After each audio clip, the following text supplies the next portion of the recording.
It's been 10 years since Devil May Cry 4 was released, and fans have been asking for a true sequel ever since. So this is our response, loud and clear, that we hear you. Devil May Cry and Hideaki Itsuno are back!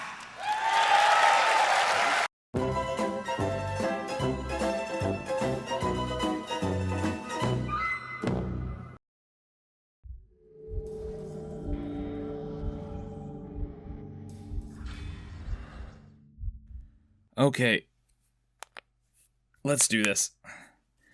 As we went over in the last part, when doing the DmC reboot for Capcom, Ninja Theory faced a significant amount of backlash from the fanbase for the changes to Dante and the DmC series.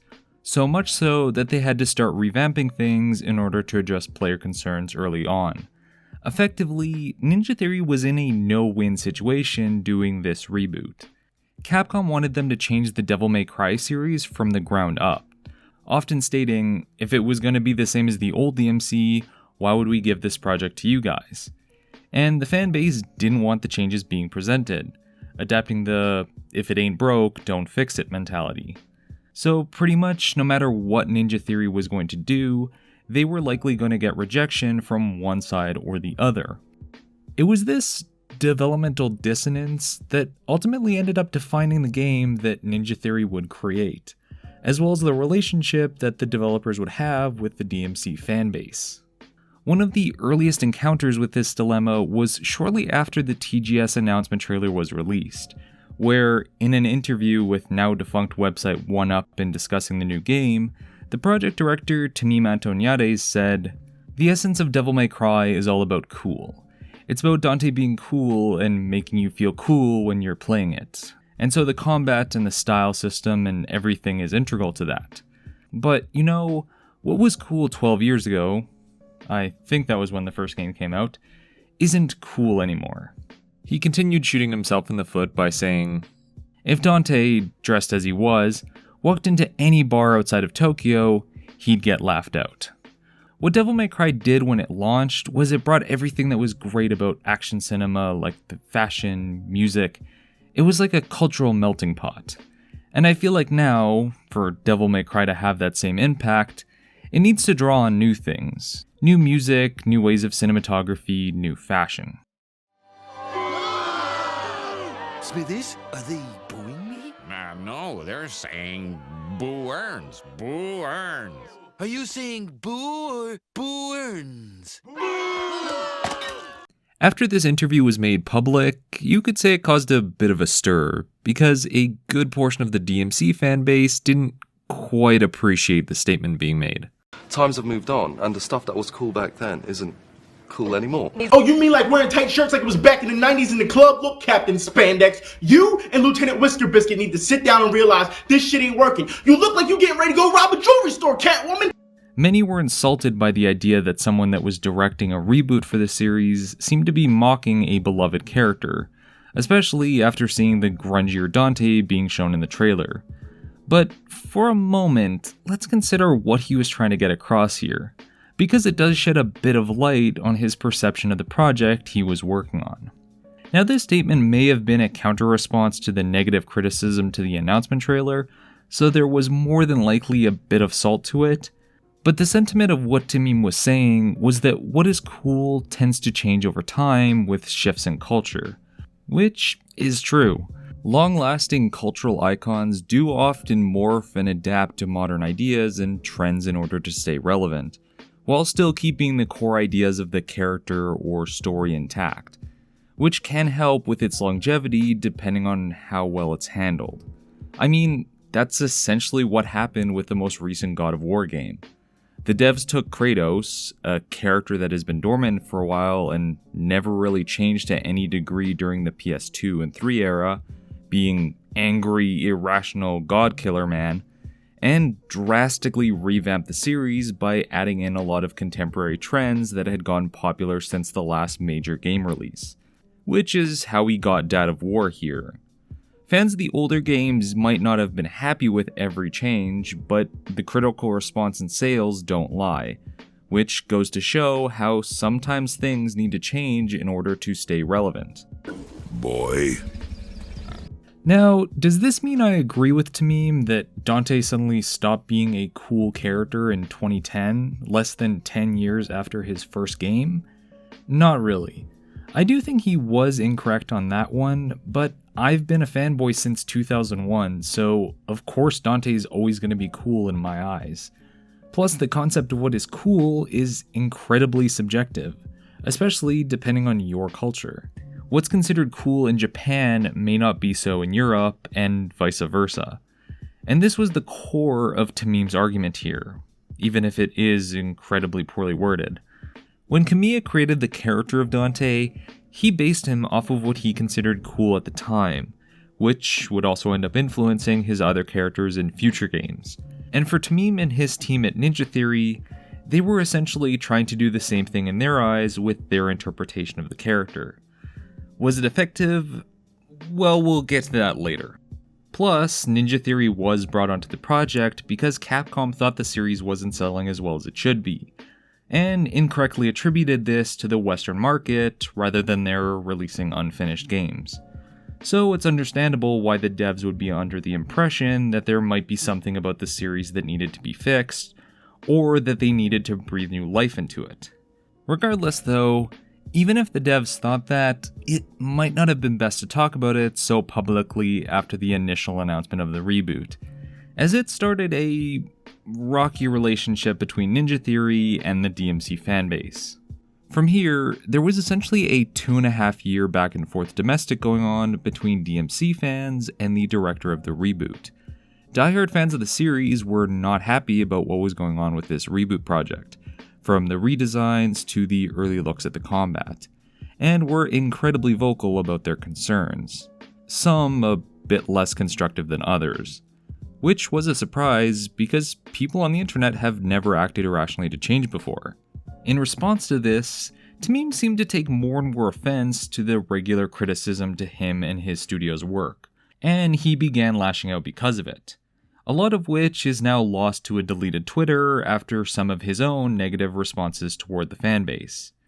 So as this whole thing went on, it started to make both sides look fairly bad from an outside perspective, only creating negative PR for the studio, the game, and even the fanbase itself, since the fans were now effectively devouring each other based on their individual opinions of the reboot.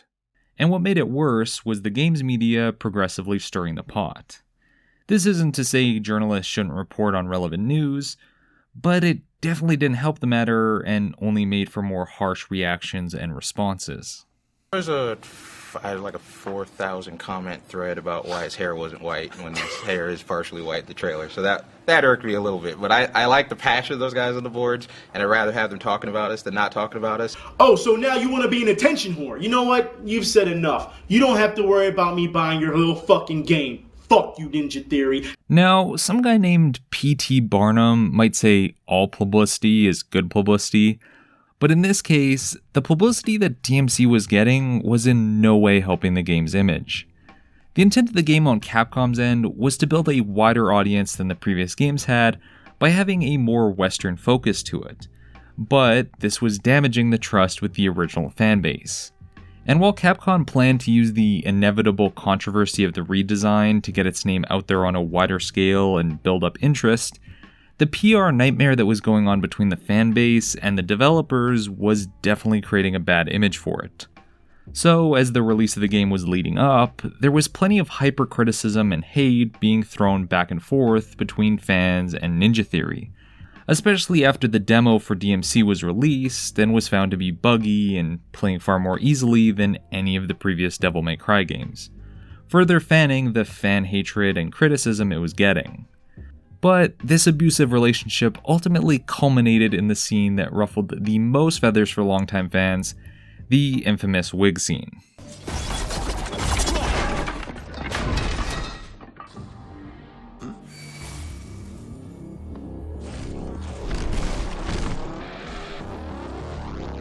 Not in a million years. I'll just give everyone a second to type out their outrage messages in the comments now. We good now? Cool. So, real talk, I personally don't take a lot of offense to this scene in particular. When it first came out, yeah, I was alongside many fans that thought this scene was to meme and Ninja Theory slapping me in the face with their self-confident stiffy for their redesign, and were effectively giving the middle finger to the fanbase that they had been fighting with for so long. But now that I've had time to let it sink in, I don't think it's as bad as many people make it out to be. It definitely does stick out like a sore thumb and is awkwardly shoved in there, but it's just a silly reference to the original series, and is a common type of joke in a lot of media that is rebooting or changing things from the source material. In fact, X-Men First Class and Netflix's Luke Cage series do incredibly similar jokes to the same effect. You look like a damn fool.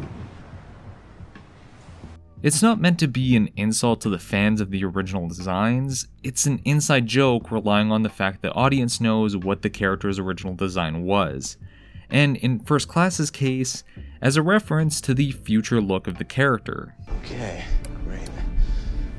Are you sure we can't shave your head? Don't touch my hair. Remember, Dante eventually does get white hair by the end of the game, so this could also be seen as foreshadowing for his eventual development as a character. At the start of the game, he's very snide and childish, and by the end, when his hair does turn the familiar white we know, he's a bit more mature. So the dismissive attitude he has towards the white wig could be meant to highlight his eventual change at the end. The major reason that this scene created such a stir was that Ninja Theory had already created bad blood with the fans, who were already primed to be offended, especially after Tamim's previous comments about the original Dante. That isn't to say players weren't in their right to dislike the scene, since it does pretty much come out of nowhere, and the audience had not built up enough goodwill with the new character by the end of the first level for him to start poking fun at the original design, but I think there's better things to dislike about this game than a badly timed joke. If anything, this scene perfectly encapsulates the dilemma of this reboot, in that it wants to be its own unique thing, but is being forced to put on this persona that it doesn't really want nor suits it. But now that we've covered the rocky relationship between the fans and Ninja Theory, what about the actual complete game and the finished changes that the developers so staunchly defended? Did it deserve all the hate it was getting, or was this just haters being haters like Tamim thought? Well, it's a bit of a complicated response, so let's start by examining what has received the most criticism over the years, the new Dante.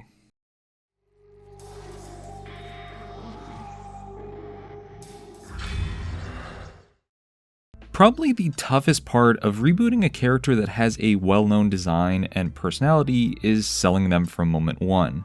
A player's perception of a new interpretation of a character is going to be highly influenced by their very first interaction with that character, and how they compare to the classic version, especially since a majority of gamers don't finish a game if they aren't sold early on, so a highly backloaded story can end up backfiring in that regard.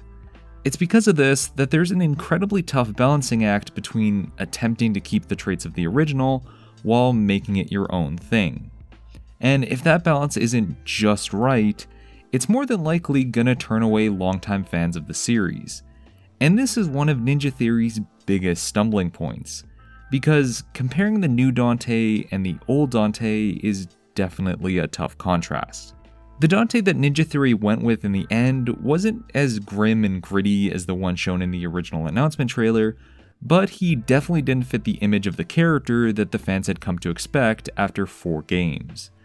Going with the origin story focus, the Dante the reboot went with was a much younger, much more angstful version of the Demon Hunter, with a punk-inspired design with black hair and a hooded leather jacket, instead of the red leather duster that the original character was known for. Ninja Theory were attempting to make this interpretation of Dante into a more underground, 90s punk outcast type of character, though that interpretation of punk was somewhat outdated and forced by the time of the game's eventual release, since that style of punk was pretty widely accepted by 2013 and no longer that underground, with many detractors of the game confusing it with emo or hipster. Though, just in case audiences didn't get that this new Dante was hip and cool from the trailers and imagery, Ninja Theory made sure to add scenes showing him drinking and having sex to make sure that we the audience know how cool and badass he is. But the question is, was this new Dante an effective substitute for the classic demon hunter that the game was rebooting? Were fans mistaken for thinking that the character was going to be awful? Well, no. In fact, it's possibly one of the biggest flaws of the game. Though, rather than just saying that DmC Dante is shit and moving on, let's go in and see what doesn't work about this character. Why didn't it work? Because, in theory, a lot of the ideas that they were putting forward could have been really great. Now, despite what some may think, this new version of Dante was not written as a form of disrespect to the series, but as an attempt to modify the traditional formula with some Western takes of the time. When developing the character of this new Dante, Capcom told Ninja Theory that he should be someone that would fit in a Western movie. As covered in Part 1, Capcom felt that Dante wasn't appealing enough to Western audiences, so they wanted to try to appeal to what they thought of as Western sensibilities of an action hero. Taking this request, the writers looked towards hit movies like Fight Club and The Dark Knight for inspiration, deciding to shift the goofy, over-the-top nature of the original game to a more gritty, realistic punk take, which, just like a lot of things found in this game, is an interesting interpretation and concept, and you can really see the influence of this decision in the characterization of Dante. Compared to previous iterations of the character, he's much more grim and solemn throughout the game, but slowly starts to develop into a more soft character as the story progresses. This version of Dante is also much more disaffected after decades of fighting demons in a world that doesn't even know that they're there, even if the story is quite heavy-handed about that messaging. See, he needs to check to see if he has a heart and know that he's still human. It's deep, guys, I swear. At its core, though, this is still about an inexperienced, immature Dante before he learns his place in the world, and his responsibility to protect the human world from demons. If you stripped everything down to its essentials, changed the aesthetic, and rearranged some of the story elements, you could very easily place this before 3 in the original storyline. In both DMC 3 and the reboot, we're dealing with a Dante that has yet to fully understand why he has to take responsibility for his father's actions protecting humanity. And it isn't until he's faced multiple trials and tribulations that he grows more mature, better comprehends his demon side, and how he can use that to protect others. In theory, this was an interesting interpretation for rebooting the character of Dante and exploring the origins of the character while keeping to the core of the story. I mean, credit where credit is due, right? But while I can see where Ninja Theory was going for with their Dante from a structural standpoint, the problem all comes down to the subtleties, with one of the biggest being that Dante is, to put it bluntly, kind of a dick. And by that I mean he just isn't that likable as a protagonist. A major aspect about the new Dante that created a major disconnect for most, including myself, was the general attitude he was given. Ninja Theory gave the rebooted Dante a much more smug, I don't give a shit kind of attitude, in an attempt to make him more quote-unquote cool to the younger millennial demographic they were aiming for, and fit the more gritty tone of the game. But this also creates such a jarring disconnect from the original personality of the character they were still attempting to maintain. And it's the tonal clash between the OG Dante and the new personality they were trying to build that makes him such a poorly written character. Since they were going for a younger version of him, Ninja Theory attempted to write their Dante as a lovable jerk type of character that they could develop into the more adult version, where he's an asshole to those around him, but we the audience know that he really does care. And to a certain degree, it does work. You can see by the end of the game he develops into less of an ass to those he cares about, being he shows genuine concern for others and humans as a whole. But the characterization and framing regularly undermines it throughout the story. The jerk with the heart of gold trope is a very common character archetype in media that can work incredibly well, and is the foundation for a lot of fan favorites. Wolverine, House, Homer Simpson, even Dante and Bayonetta have moments where they verge into this trope. But this type of character is also extremely easy to fuck up if not done right, and can turn a potential fan favorite into the most hated. The trick is that the character needs to be clearly flawed, their negative behavior should have repercussions to it, and most importantly, fun to be around for the audience. None of which Ninja Theory does particularly well in my opinion. A jerk is almost always forgivable if the audience can enjoy their antics. If the jerk isn't enjoyable to be around, then their bad behavior and attitude is much more noticeable. And that is Ninja Theory's ultimate failing. This Dante just comes off more as obnoxious than fun to be around, since he's always presented with this smug, I'm better than you attitude, which makes it extremely difficult to empathize with him and his struggles. So rather than the character being seen as a flawed person that has a tragic past which has warped their view of those around him, causing him to be a dick, all you can see is a loud, obnoxious character. For mankind. Yes. What makes you think I give a shit? Now, OG Dante was always a bit loud and obnoxious too, just like many protagonists of the mid-2000s. That was part of his charm. The thing that draws the line between that Dante and new Dante, though, is that the rebooted one takes himself way too seriously. Since the very first game, Capcom has always struggled with keeping a consistent tone for Dante in the DmC games, especially since the mainline games have had 3 different writers over the course of 4 titles.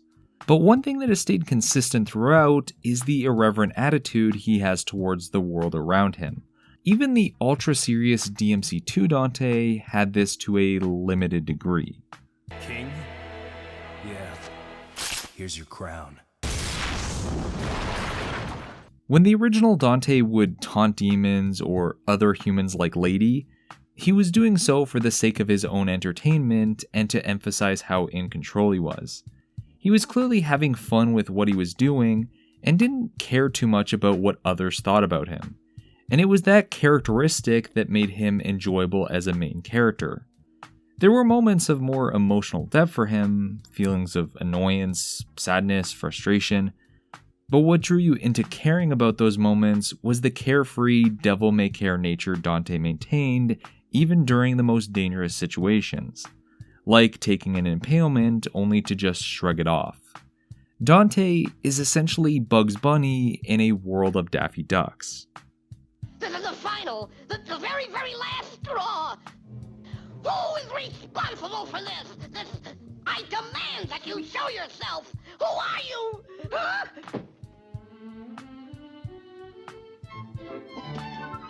Am I a stinker?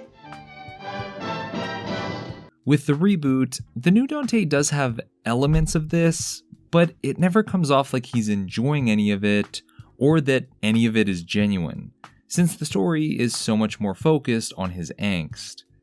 This character is clearly attempting to be cool to impress those around him and the audience, but the dialogue tries way too hard to be crass for the sake of it, and doesn't have the finesse or maturity required to execute the same sort of quirky charm that the original character had. So, rather than being a stylish demon hunter that throws out cheeky one-liners before he slices up a demon, it comes off more like an edgy teenager that just learned what swearing is.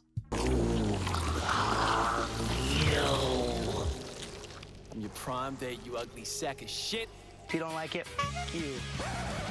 Ninja Theory wrote the rebooted character to be much more angstful after a lifetime of fighting demons alone, and you could argue he puts up the arrogant persona as a sort of front, but I would argue it's more to do with the tonal dissonance between the new setting and story and the old character they tried to keep. The writers attempted to imitate a character they didn't quite understand, and because of this, failed to capture what people enjoyed about them, which is why this Dante's quippy one-liners turn out much more cringy than they were probably planned. And I got a bigger dick.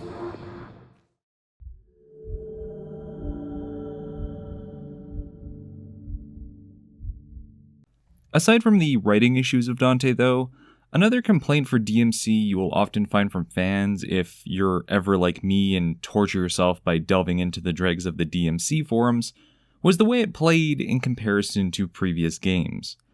Upon finally playing the DmC reboot, the hardcore fan base found it played way too easy for a Devil May Cry game, a series that was highly regarded for its emphasis on challenge, which is a fair critique. The original DmC games attracted a lot of hardcore fans due to its focus on challenging the player with tough enemies and unparalleled combat depth. These games were known for taking the player and slamming them into the ground until they were good enough to stand on their own, or they chose to go into easy mode. So, dropping the difficulty significantly loses a lot of what made Devil May Cry stand out at the time. Ninja Theory designed the combat to still have the focus on combos and aggressive attacks, but significantly toned down the challenge that Devil May Cry had been infamous for the sake of new players. And that is very clear with how the reboot handles the style rankings. The style rank system that had become a staple to the DmC series was no longer based on the complexity of the combos being done and the use of differing moves, but instead was now more based on the damage being done, meaning players could abuse the same attack multiple times, and as long as they didn't get hit or interrupted, your style rank wouldn't go down, and any point lost from using the same attack meant almost nothing because of how quickly you could get up to the triple S rank. Because of this, there's no longer any challenge in getting high style ranks in combat and staying there when you could repeatedly use Aquela's crowd stun locking tornado move or just a couple of the Arbiter's superpowered Trinity smashes. So whether you're doing complex combos or simply spamming the same attack over and over again, it was no longer tough to get high mission rankings, which de-emphasizes the need to learn the systems, and feels like it forgot what made Devil May Cry stand out. The series always focused on pushing the player to get better and learn the more complex mechanics to the game by grading their performance, which would retroactively end up defining a major aspect of the character action subgenre. Character action games, as a whole, are all about the mastery and perfections of the systems that the player is given, hence the grade ranks, penalizing deaths, and de-incentivizing the use of items for health. So lowering the difficulty means there's less, as EA would put it, a sense of pride and accomplishment for getting those triple S ranks at the end of a mission.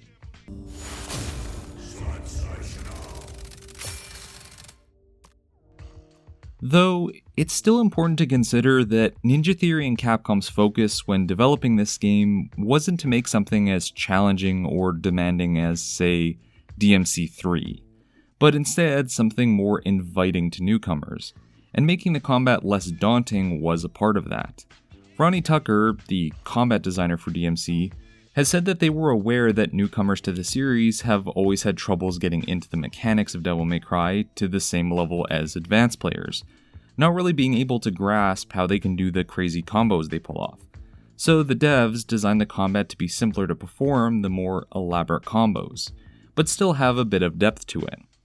Plus, making the systems more streamlined didn't necessarily damage the actual quality of the gameplay, just like it didn't with Bayonetta.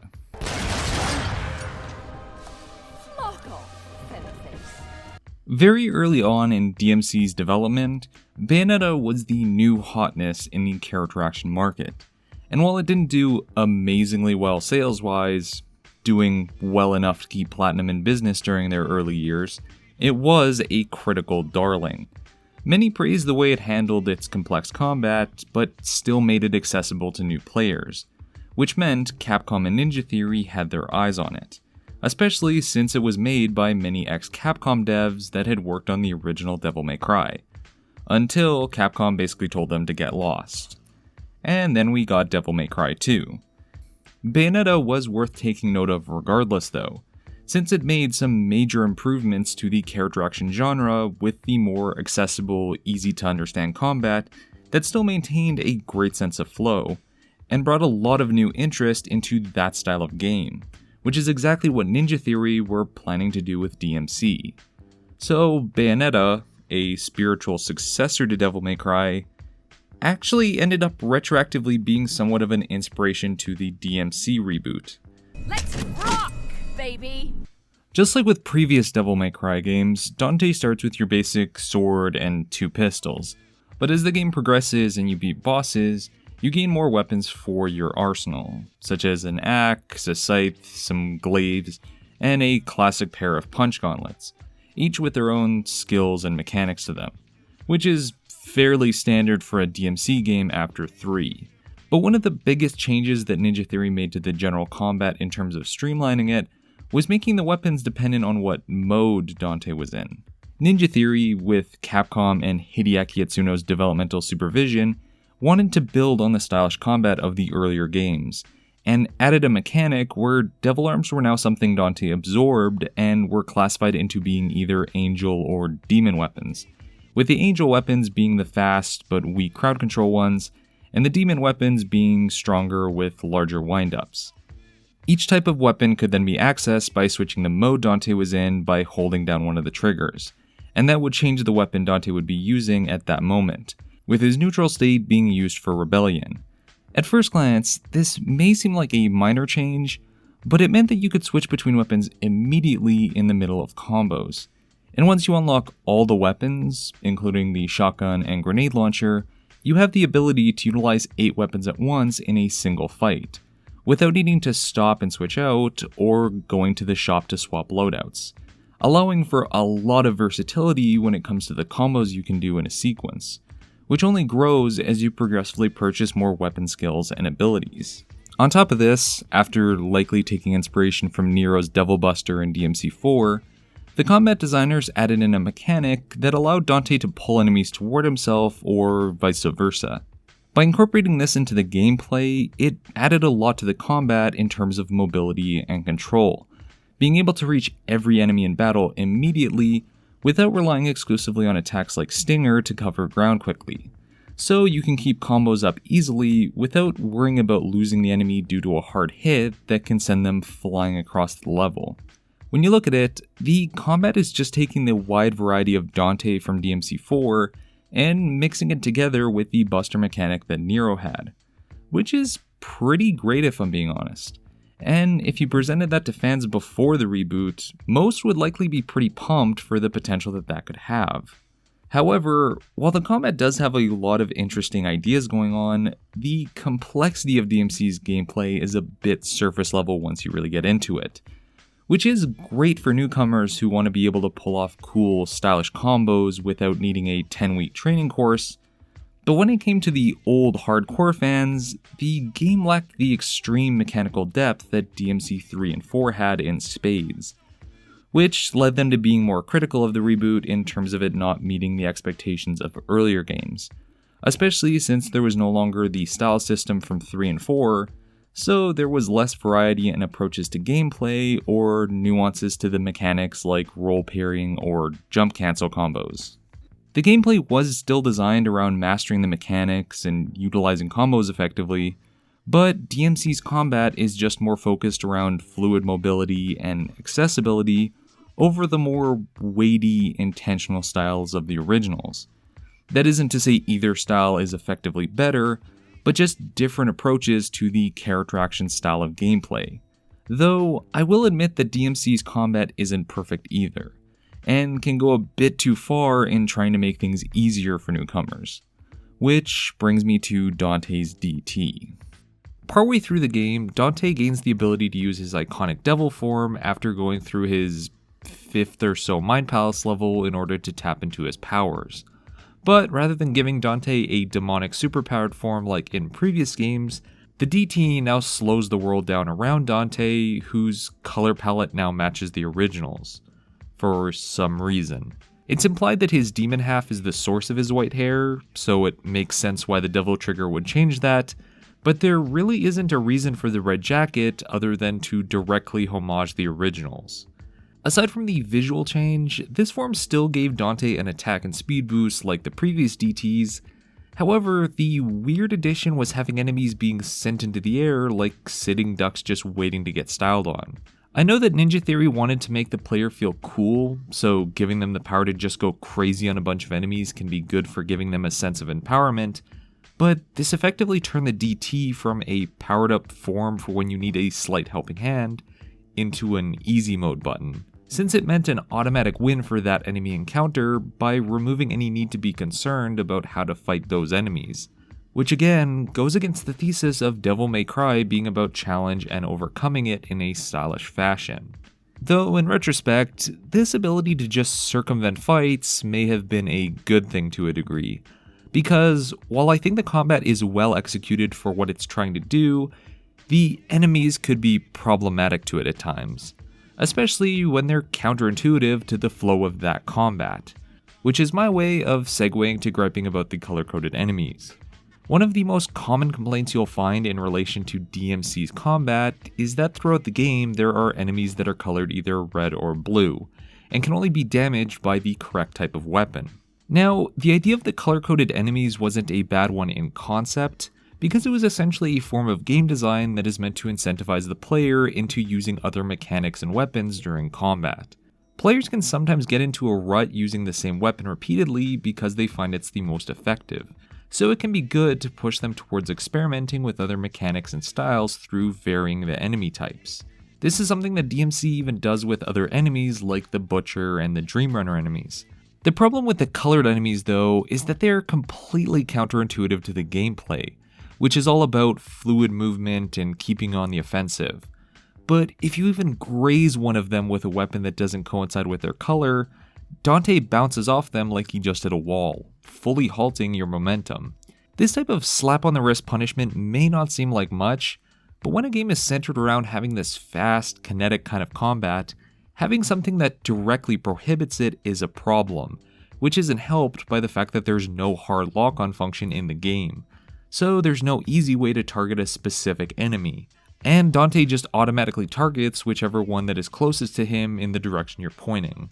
So rather than having this highly fluid style of combat that it tried to push, DMC ends up including all these enemy types that have to be handled completely differently, and then it becomes crowd management the game, where you're trying to keep an eye on multiple enemies that don't mesh together in terms of gameplay, and can make fights more frustrating than fun and challenging.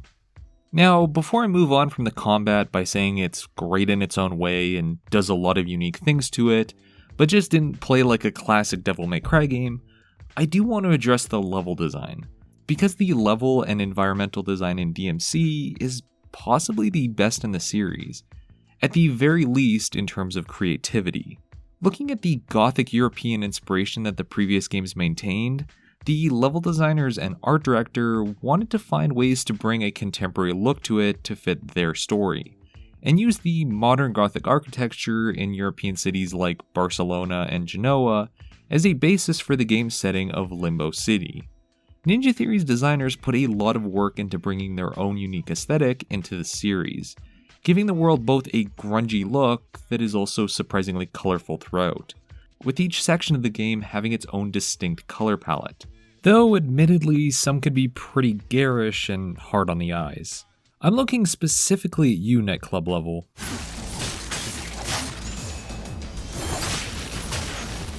The game even goes through its own color script, which is something you almost never actually see in gaming.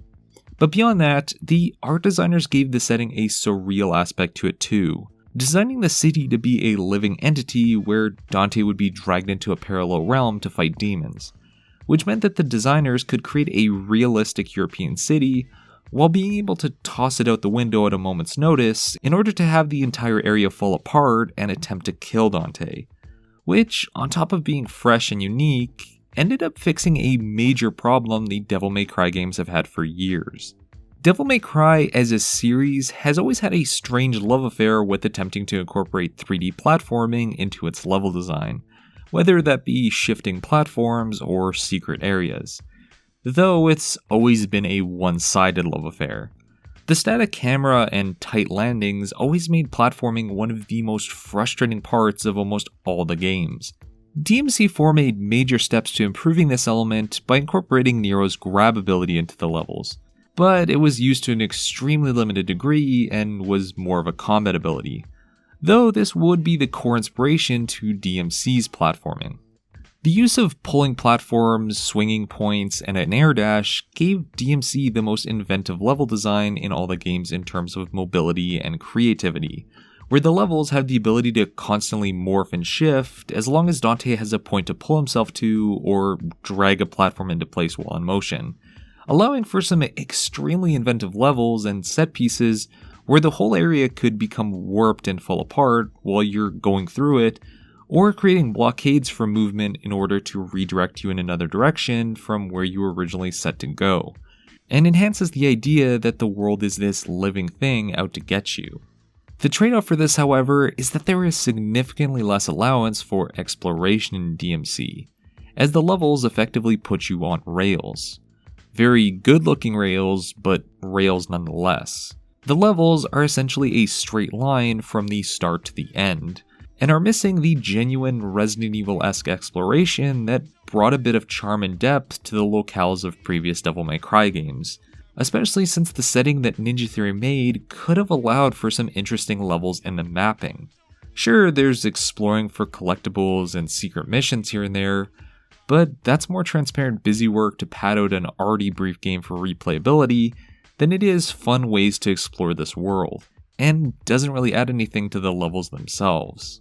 So, while the combat and level design as a whole were changed significantly in places from the old Devil May Cry games, I would argue that DmC kept the core ideas intact, and came up with some unique ways of adding variety to how that combat and level design were handled, especially if they were trying to bring in a new audience beyond the hardcore fanbase.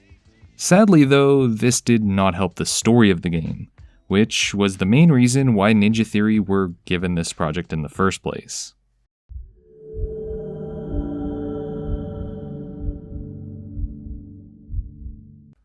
Now, it would be easy at this point to shrug our shoulders and say, who cares about the story in a Devil May Cry game? It's all about the combat. But it was that sort of mentality that Capcom wanted to correct with this new game, and Ninja Theory were brought onto the project because Capcom wanted a story-focused game from them, so the story should be put under a critical lens just as much as the combat is. Over the years, I've seen many people critique one of the game's voice actresses for stating in a behind-the-scenes video that the story of DmC was Shakespearean. Lilith, Mundus, Virgil, Dante, and Cat, almost Shakespearean. But while I too thought this was a laughable comparison at first, since I can't imagine Will writing an exchange like this, and I got a bigger dick. The actress didn't mean it in terms of dialogue, but in a thematic sense, which isn't completely off base. Shakespeare loved playing with the ideas of things not being as they seem, the dangers of ambition, as well as the evils of tyranny, all things DmC touches on, though maybe not quite with the same level of subtlety as the Bard. Now, in no way do I think that DmC is masterfully written, as it has plenty of issues, but again, from a structural standpoint, I can definitely see what Tam and Ninja Theory were going for with their story in the broad strokes of it. Young, arrogant Dante needs to help his long-lost brother fight the demons controlling society through food and news corporations, an incredibly subtle analogy to how these things control us in the real world. Dante is resistant at first, but goes along with it because, hey, there's a cute girl here.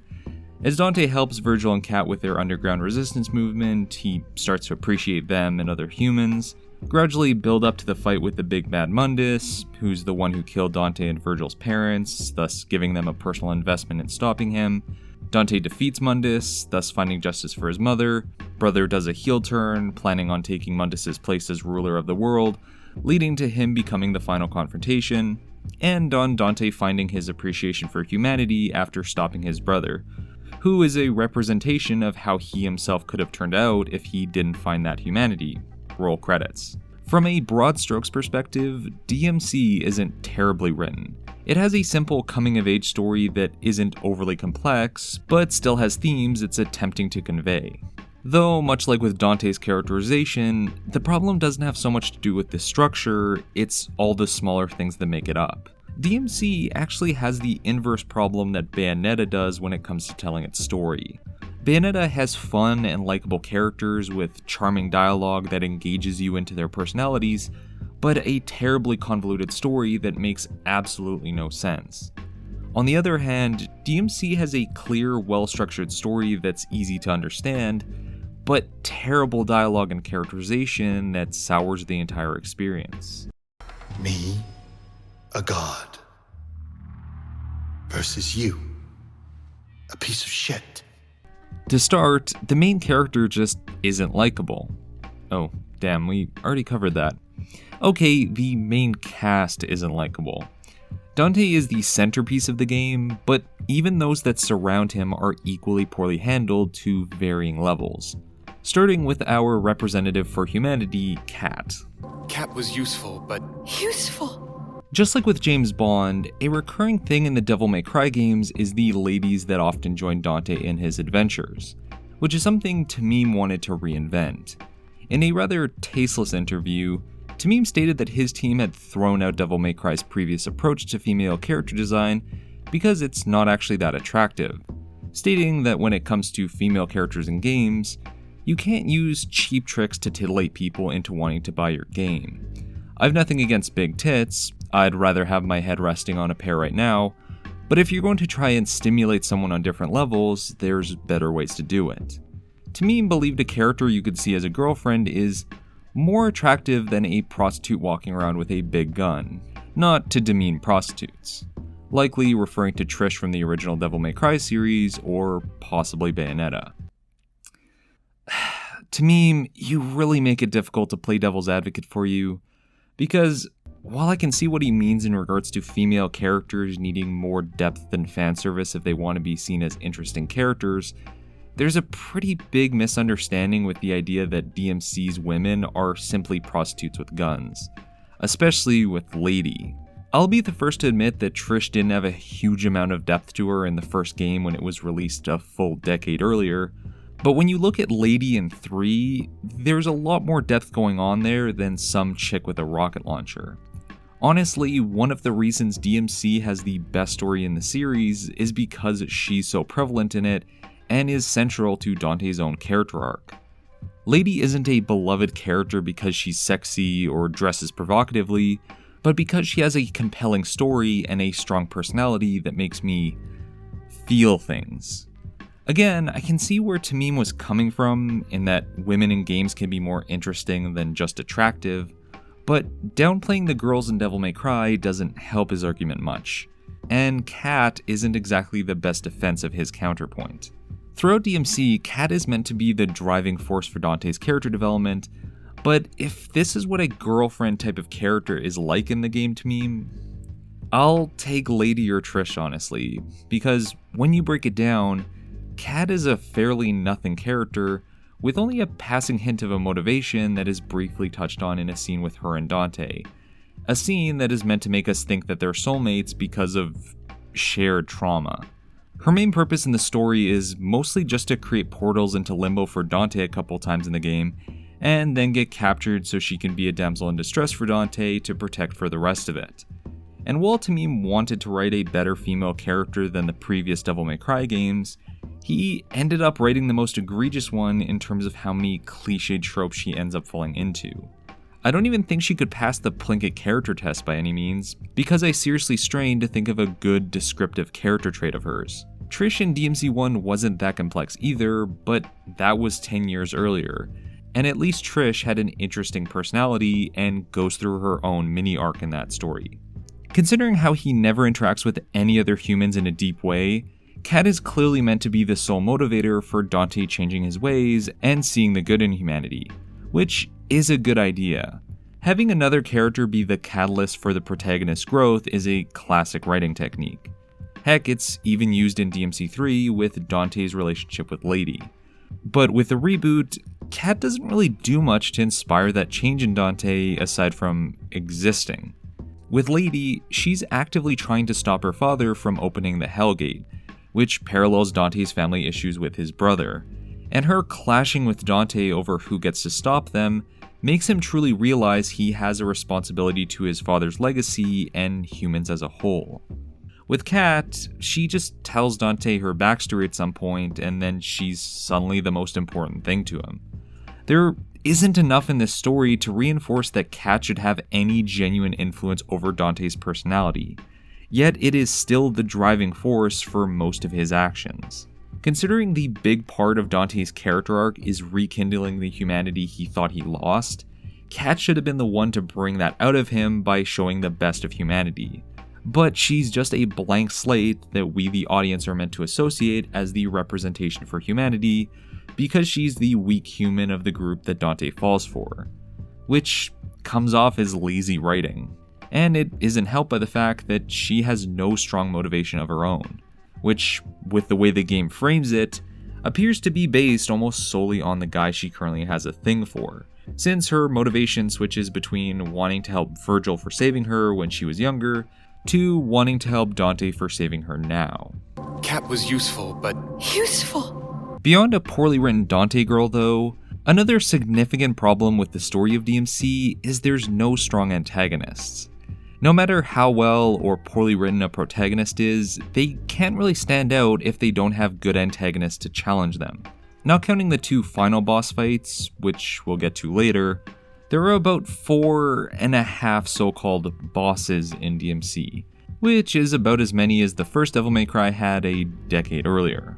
Don't mistake me though, having a small amount of boss characters is fine, if you can make them work for you. DmC 1 made great use of its limited bosses, since each one is fought multiple times, and every one of them escalates the challenge by layering in new mechanics and settings to them, and each one of them is memorable because of it.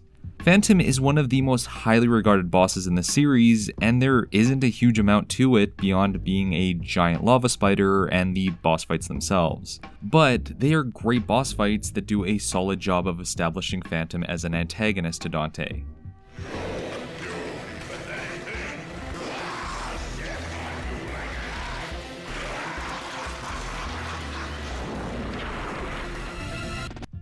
Unfortunately for Ninja Theory, none of the bosses in DmC really stand out in that same positive way. Because firstly, they have extremely little personality that differentiate them from one another. The designs are all essentially grotesque monsters that symbolize the ugliness of capitalism, fast food industries, the club scene, not having played Nier Automata, etc. And have very little substance beyond, I'm going to kill Dante because I'm supposed to. And this lack of personality isn't helped by the fact that they have some of the worst dialogue exchanges in the game. On top of this, the other reason why DmC has an issue with its antagonists is because their boss fights are brain dead easy and feel like there was little thought put into them or their setting. The succubus is in the Vitality Factory, so it's a giant slur monster tied to some wires that does slam attacks. Mundus' spawn is in the super colorful nightclub level, but is just a big fleshy monster with some slam attacks. A boss fight is supposed to be a culmination of all the skills you've built up leading up to them, and should be a test of what you learned about playing the game up to that point, which is something the original Devil May Cry games knew quite well. DmC didn't seem to get this message though, since almost every boss fight can be boiled down to dodge huge telegraphed windup, do 1 or 2 combos, demon pull glowing object that's been highlighted in order to trigger next phase of the boss fight, repeat until finished. Honestly, it seems kinda backwards that the standard enemy in the game presents more of a challenge than the boss fights do. The only remotely quality boss character in DmC is the reporter news anchor Bob Barbas. Early on, the game presents Barbas as being an antagonistic force that is in direct opposition of the Order, being this really on-the-nose reference to Bill O'Reilly and the other Fox News correspondents of the times. Later on, he's presented as one of Mundus' chief minions, leading to you going to go fight him in possibly one of the most interesting levels leading up to it, as you literally scale through his show's graphic design. The boss fight itself isn't anything crazy unique, being you just have to jump through some laser puzzles until you can exploit his glowing weakness and then go style on him. But it's the way the game presents the fight that makes it stand out. Balancing gameplay with giving exposition on the world, the boss fight is framed around being a news report on Dante and the Order, showing both how Mundus and the demons portray the hero group to the masses, while pairing it with an interesting combat set piece with a large group of easy add-ons shot through some security footage. While it is incredibly easy to complete, Bob Barbas is a standout even among the original Devil May Cry bosses in terms of design. And if all the boss fights in DmC had this level of thought put into them, there wouldn't be much of an issue. Breaking news, Bob. You're fired. And that brings me to our main antagonist, Mundus, which I've been repeatedly told is pronounced Mundus. Mundus in the first game wasn't the most interesting or compelling villain. He's simply a threat that is tied to the main character's story. The reason he's so memorable though was because he was a great threat, with this strong looming presence throughout the game that created the feeling he was watching you the entire time, which he actually was. Mundus didn't make many appearances throughout the game, despite Dante's purpose for being on Mallet Island was to stop him from opening a gate to hell and taking over the world, but it felt quite real that he was around due to the atmosphere of the setting and how the other demons talked about him, which built up how intimidating this ruler of the underworld was and made the final confrontation with him that much more impactful. Ninja Theory, on the other hand, aggressively overplays their hand with Mundus. In their take on the character, they wanted to create the image of this sleazy corporate businessman that encapsulates all the negative perceptions of capitalism, making him into someone that most people would despise. And I'm guessing Ninja Theory wanted to make it super satisfying to see someone like this fail. After every boss fight, where you defeat another of Mundus's minions, instead of getting a moment where a looming presence shows his displeasure at their defeat by destroying them, we get a scene of Mundus angrily shaking his fist at Dante for interfering with his plans, which kind of undermines him as this all-powerful ruler you're meant to be intimidated by, since we're often told how he controls the human world more than actually witness it firsthand. The writing does give a little bit of depth to him as someone who wants his lineage to carry on his title as ruler, but his lack of writing and personality just makes him into this hyper-cliched, I'm going to rule the world dictator type of character that's been done to death. The world is at last your bitch, as am I. Nothing left but to grab it by the hair, bend it over, and... However, Ninja Theory honestly could have salvaged this by making Mundus a genuine threat in his boss fight, where you see his true strength through some menacing design or interesting mechanic to it. Like how the original character was a massive angelic statue that was hiding a massive demonic hands beneath the surface, and you had to fight him in this crazy shoot-'em-up section in the skies. But instead of something like that, the devs went with the most boring design they could go with. Giant blob monster. And not only is this look so visually uninteresting, it also has the most boring boss fight possible associated with, since it's a one-to-one repeat of the succubus from the first half of the game. Do a couple of combos, demon pull, move to another platform, repeat until finished, with a brief section where you run through some abandoned buildings while avoiding Mundus's attacks, in an attempt to establish a sense of scale, which ultimately doesn't matter considering how simple the fight truly is. You're an asshole! But admittedly, the bad Mundus boss fight could have possibly been forgiven if it was followed by an amazing one. Just like with DmC 3, where Arkham is somewhat forgivable for being a mediocre boss fight with a lackluster design, because he was mostly just a catalyst to bring the Sparta brothers together and acts as a warm-up to the true final boss fight, DmC does attempt to do something quite similar with Mundus and Virgil. Because Virgil was one of the most popular characters in the series in the most highly regarded game, it's obvious that Ninja Theory were going to include him in their story. But beyond repeating the story of DmC 3 wholesale, they decided to delve a bit more into the shared past between Dante and Virgil, which is a decent approach since those are details that are worth covering in a more character-driven story like this, and isn't something the previous games have ever quite touched on. Along with that, it also brings in Mundus's part in their relationship, being that he was the cause of them losing their parents and being orphaned, mixing together aspects of 1 and 3 together into a more full narrative. However, the issue arises in how the writing approaches Virgil, and how it ultimately compromises the big final confrontation with him.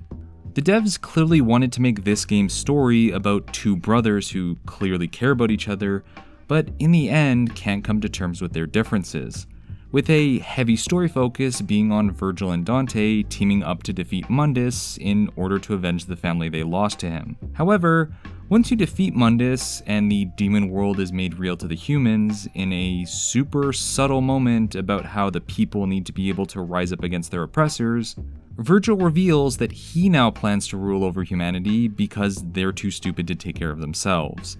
Which, when you look at things like YouTube comments, I can't say he's entirely wrong. But regardless, the reactions on Dante and Kat's faces during this moment are correct. Because aside from the morally questionable shooting of Lilith in the back during a hostage exchange and not wanting to give up Dante for Kat, there's very little justification or setup for this character turn.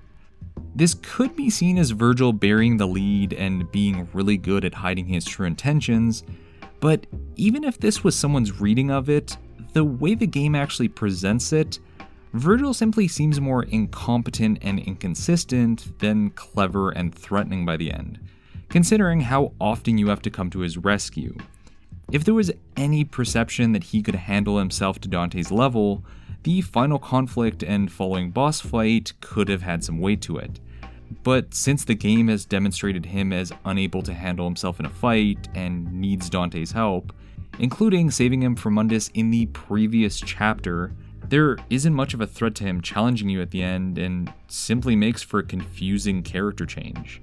In comparison, Virgil in DMC 3 was a genuine threat throughout the game. The first cutscene alone shows him one-shotting a demon that you as Dante had troubles with, clearly establishing the difference in strength between Virgil and you. Virgil has clear intentions that he's going to do whatever it takes to obtain the powers of his father, something that would require him defeating his brother, even if it means killing him. You then end up fighting him multiple times, and each one is an escalation from the last, meaning you have to regularly raise to his level, thus reinforcing how strong he is when you get to that last mission and have to fight him to the death for rebellion.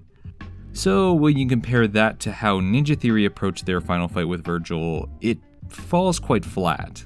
But even in isolation, it's hard to be threatened by DmC Virgil because he's needed your help to even enact any of his plans.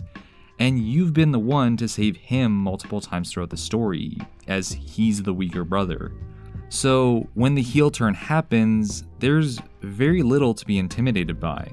On top of that, the boss fight itself isn't anything spectacular. It has the most thought put into it of all the other boss fights, where it's a proper rival battle between someone of equal strength to you, with him even using summoned swords and teleports like classic Virgil did. But beyond the doppelganger mechanic, his move is almost identical to the Dream Runners that you fight earlier on. So by the time you get to Virgil, it takes almost zero effort to beat him down. In fact, the Dream Runner that you encounter throughout the game makes for a better rival character, since you regularly have to fight against them until the final showdown near the end of the game, and builds up this character as a genuine challenge when they appear. If Ninja Theory wanted to be clever about it, they should have made it so that the big reveal at the end was that Virgil was the Dream Runner in disguise trying to weaken Dante, and he was just using him to distract Mundus so that he could take the throne. It wouldn't have saved the game, but it would have better justified some of the choices they made in how they wrote Virgil. The final confrontation between the brothers in DmC could have had potential to be the defining moment of the game, much like it is at the end of 3, just with its own unique context. But with the way they handled Virgil in relation to Dante, defeating him and saving humanity somehow feels like such a limp note to end on.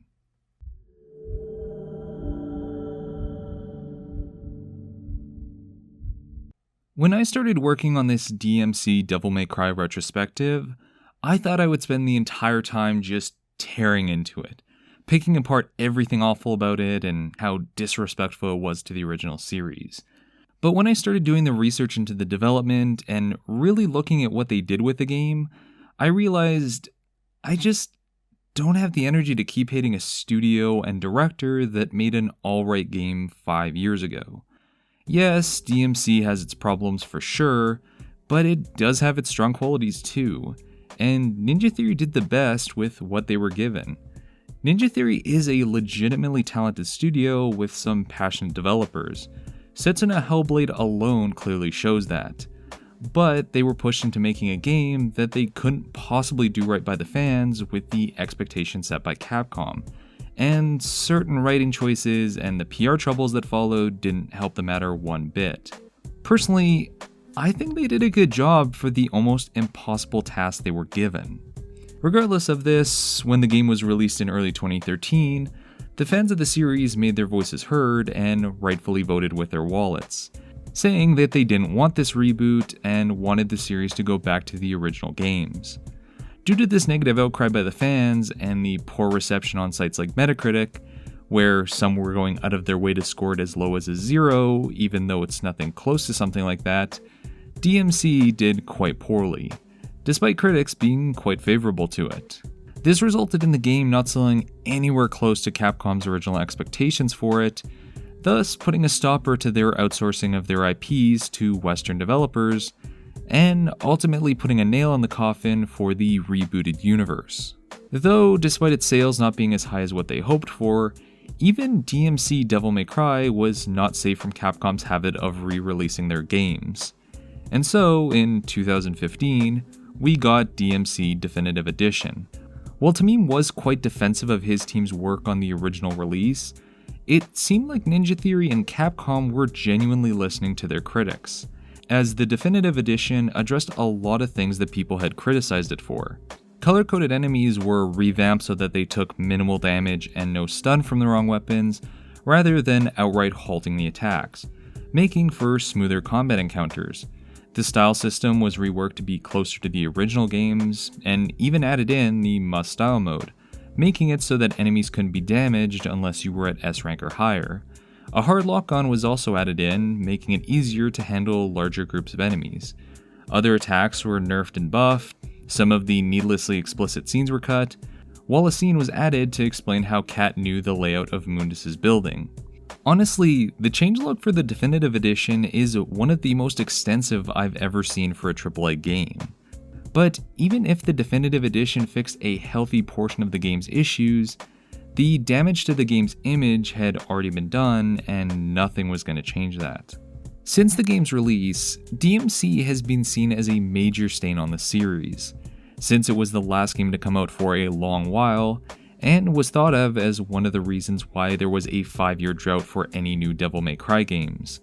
I've even seen some fans state that DmC Devil May Cry is even worse than 2. To which I would respectfully say, no. DmC 2's biggest issue, to put it frankly, is that it is boring. Boring level design, boring gameplay, boring enemies. DmC, for all its flaws, at least was attempting to do something interesting, even if it fell on its face with some of those changes. In an era where game companies dig up series just to make them like whatever's popular on the market, it was great to see Ninja Theory attempting to do something unique and different, even if it meant that they got screamed at for the better part of a decade. It was never intended to be an insult to the fans.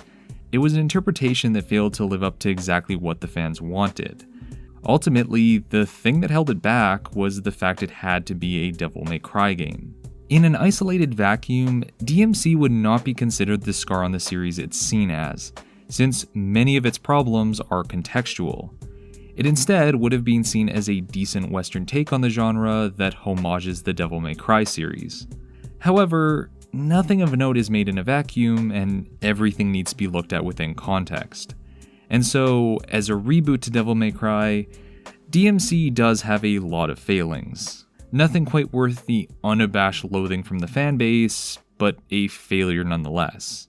However, now with the announcement of Devil May Cry 5 and the original series coming back, which I'm honestly super hyped for, DmC Devil May Cry will no longer be seen as the end of the series, but instead as a misguided, unnecessary attempt at turning the games into something they aren't, and as a reminder for all the things that can go wrong when a company tries to reinvent a well-known title for the sake of profitability. And as we put a close to this dark chapter of the Devil May Cry series and all look towards the glowing horizons of 5, I think it's about time that we all agree to just put down our pitchforks and finally let it go. Also, fuck Virgil's dumb hat. Okay, now we can let it go. Hey everyone that got through this hour-long video, thanks for watching. Sorry that part 2 took so long to get done. I wasn't expecting this video would take as much time to write and edit as it did, but it took quite a bit of research and some self-contemplation to get across everything I wanted with this one. Plus, university exams and projects took a good chunk out of my free time.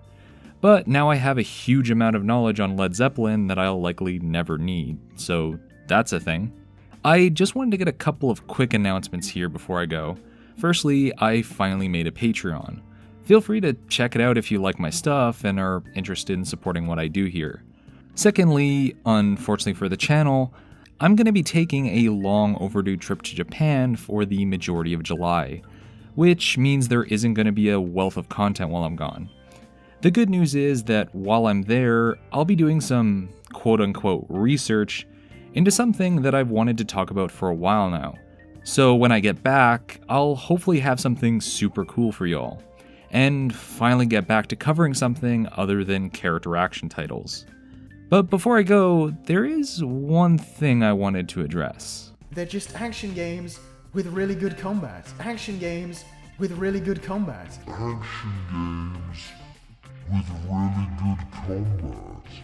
So hopefully I'll see you all again real soon.